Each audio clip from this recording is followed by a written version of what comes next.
In my last video, I showed you guys how to shoot cinematic looking videos.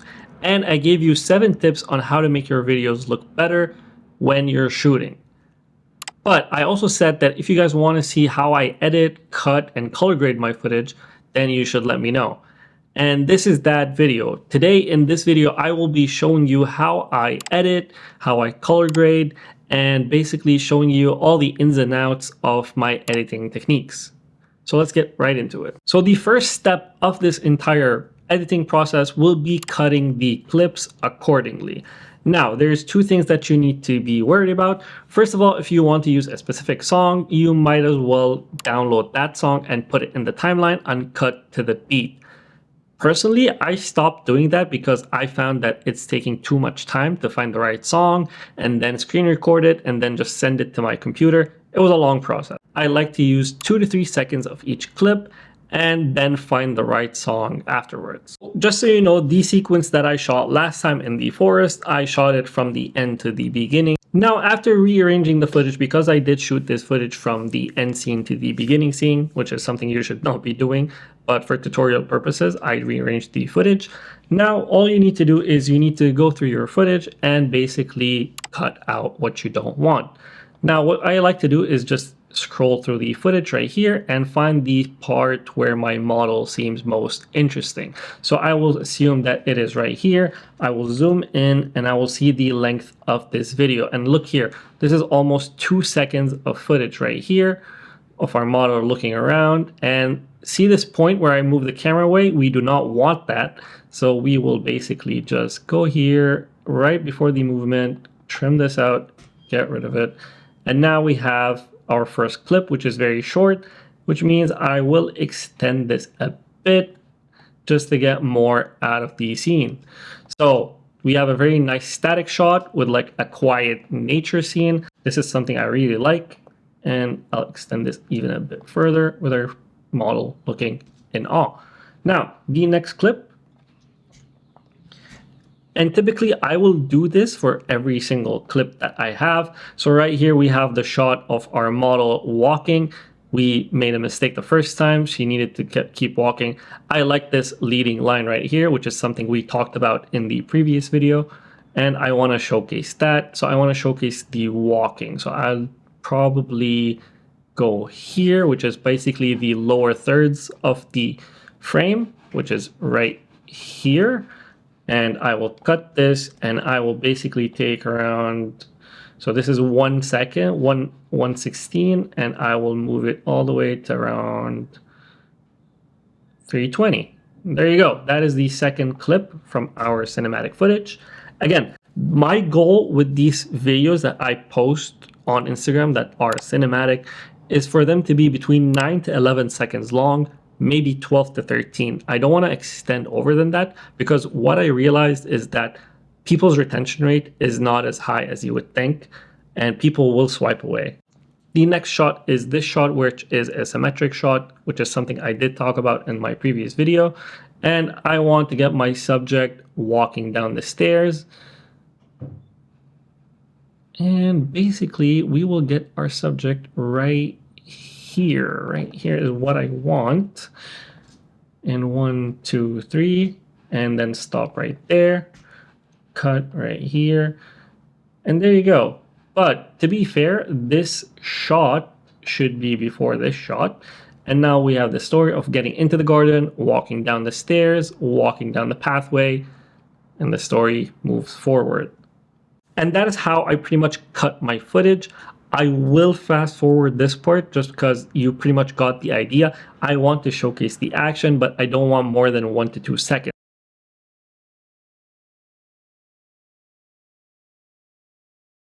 Now, after cutting the clips and putting them in your timeline in the order that you want, and basically selecting 2 to 3 seconds of each clip, what I like to do is obviously color grading. Now, when it comes to color grading, I want to say that I am not the greatest colorist in the world. I am not the best at color grading. There are people obviously who do this better than I do and who have different opinions on color grading. And there's so many people who've done videos on color grading. but this is how I personally do things. Now, if you hit Command 7 in Final Cut, it will show you the waveform for the current frame. And pretty much this is what I like to do personally.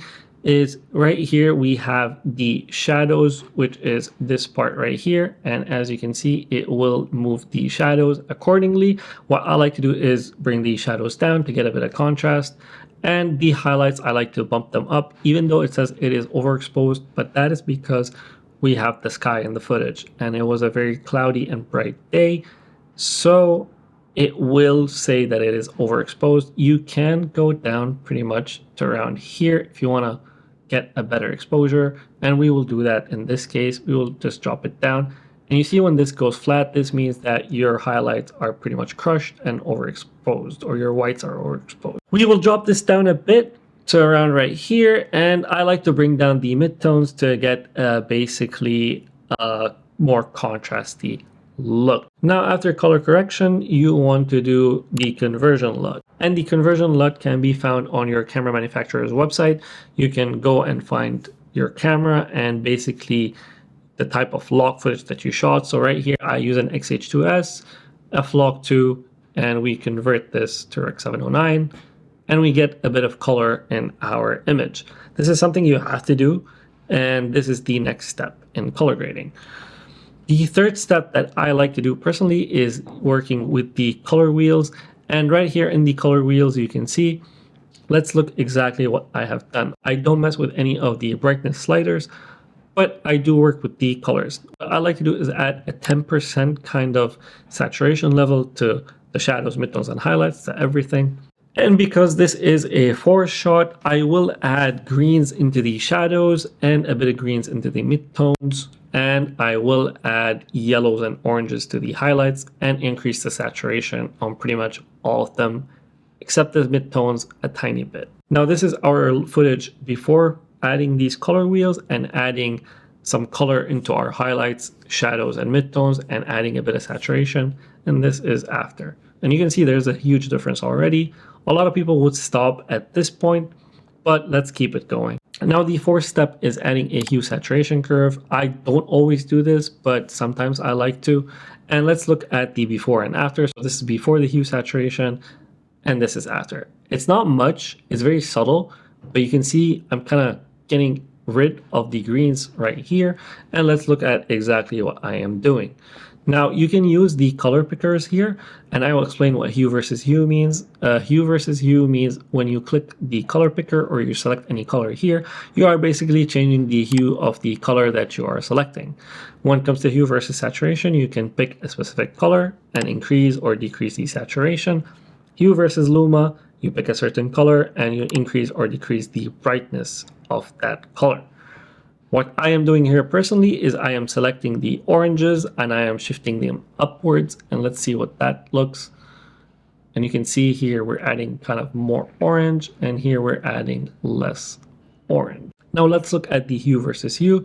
Over here I am selecting kind of the orange reds and I am shifting them upwards. It's not much of an effect, it's a very subtle effect. I don't know if you can see it, but I can see it looking at my screen. Then we will move to the hue saturation curves, and here I will also select the same color that I did before, and you can see here that there is a bit of a difference. Not much, very subtle, but there is a difference. I am increasing the saturation of the oranges a tad bit. I personally have one extra step that I personally do for all of my clips, and that is I add one more final look LUT to add that extra sauce or extra punch to the footage. Now the LUT that I am using here to add this extra sauce is a LUT that I have personally created, and it is available in my expat LUT pack, which I have personally been working on for a long time, and I put a lot of effort and love into that LUT pack. So if you want to check it out, I will leave a link in the description to my shop where you can buy this LUT pack. But what I will do is I will leave this specific LUT for free on my website.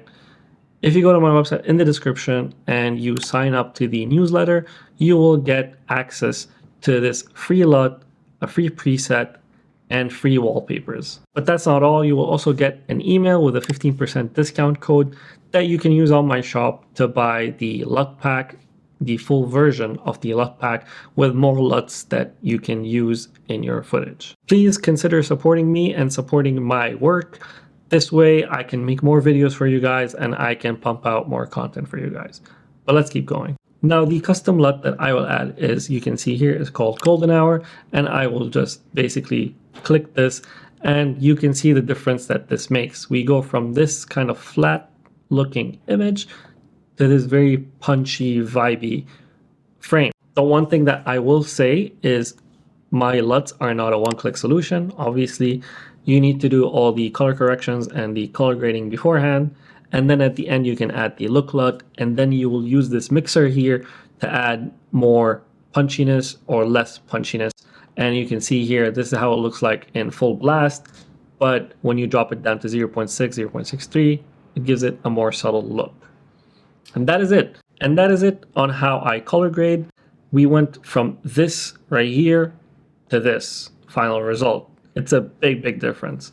Now we will do one more color grading, and this time we will pick a shot with skin tones in it so I can explain to you how I fix those in post. Now what you want to do to your clip that has skin tones is pretty much the same process, right? You want to add your color wheels to do your color correction, your Rec 709 conversion, you add your color wheels to add color grade, and this looks pretty good, right? Like, this is not a bad shot, but we need to do one more thing.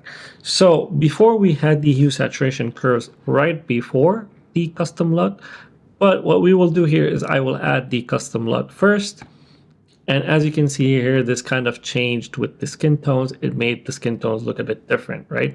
So now you want to fix the skin tones. So how do we fix the skin tones?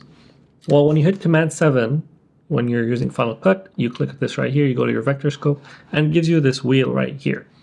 This line is basically the skin tone line. And the way to minimize all this clutter right here is when you go down to your crop, and you select this, and you play with your crop, you can select a part of the skin that you want to fix. And this eliminates all the other colors and just keeps the skin tone colors. What you ideally want is this line right here, the skin tone line, to be aligned with the line right here. Now, how do you do that? Well, you can do that by basically going to the hue saturation curves. You use the color picker and you pick the hue, and you basically move these around until you get this line to be aligned with this line. And when you click, and I've already done that, so when I click here, you can see that now the skin tone has changed, and you can look here to see it for yourself, right? So let's remove the crop and go back to the hue saturation curve. And let us turn this off, see how the skin looks yellow. And now we brought back all the pink skin in our subject. And that way, we now have a properly color corrected image, and this is what it looks like. Looks way better, right? You want to follow this exact kind of process to all the other clips, which I have already done. The clips that have skin tones, I personally work on the hue saturation curves. I put it at the end, and the clips that don't have skin tones are pretty far away. I just tend to keep the same color grading that I've done before, because people will not be able to really focus on the skin tone. Now, the third step that I do when editing the footage is something that I've done already and you probably haven't noticed, and that is adding fake camera movements. Now, when I have a fixed static shot like this one, I tend to either slowly zoom in or leave it as is. And you can see here that I have added a keyframe at the beginning of this clip that starts at 100 and ends at 105. I tend to not do quick zoom ins unless it's more fast paced. But since this is a slow paced video, I will only scale from 100 to around 104, 105. So for example, this shot right here, which is a symmetric shot, in my opinion, I thought does not need any scaling, and so I did not add any keyframes. But similarly with this shot right here, there is no keyframing. This is already a moving shot. There was no need to add any keyframes. But for example, this one right here, when my subject is sitting and contemplating life, we add keyframes from 100 to around 104. So I tend to add a bit of a zoom in just to make it more dynamic, to make the footage more alive. And I personally would sometimes just export this and just put it on social media and be like, I'm done with this. But one more step that is actually very important and that people tend to forget, and I personally tend to neglect, is adding sound design. And when adding sound design, you can use several services. There's Epidemic Sound, MusicBed, Artlist, and I personally just use Epidemic Sound. It's what I've been using for 2 years. I'm not sponsored by them. This is not a sponsored video, but it's just a service that I really like to use. I like their website. I like their UI. I feel like it's easy to find what you're looking for. Now, I've already went to Epidemic Sound and I've downloaded these sound effects right here, which are basically nature birds, wind in the trees, walking in the forest, and some bird ambience. And right here, more forest sounds. So what I'm going to do, since these are all ambient sounds, is I will just drag them and drop them right here at the birds as well. Add the wind in the trees. And this is just a quick example to show you what I'm talking about. It doesn't have to be very accurate, but it does add a bit more to your video. And that should be it. Now we go here and just trim all the excess that we do not need. That is our video. So this is what it was before.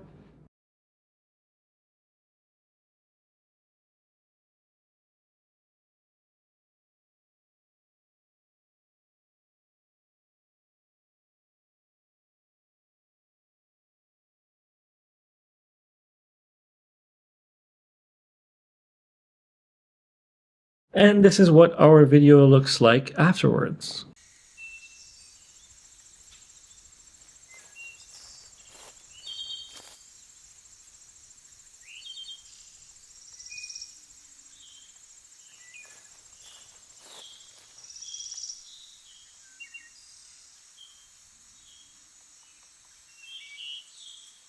And that is it. That's how I do my entire editing process, from cutting clips to trimming to color grading to adding sound effects and fake camera movements. I hope you guys enjoyed this video. If you want to subscribe, feel free. Like the video if you want to. And check out my LUT pack. I will leave a link in the description to it. Your support means the world, because without you, I wouldn't be able to do this. Thank you guys so much for watching, and I will see you guys in the next video.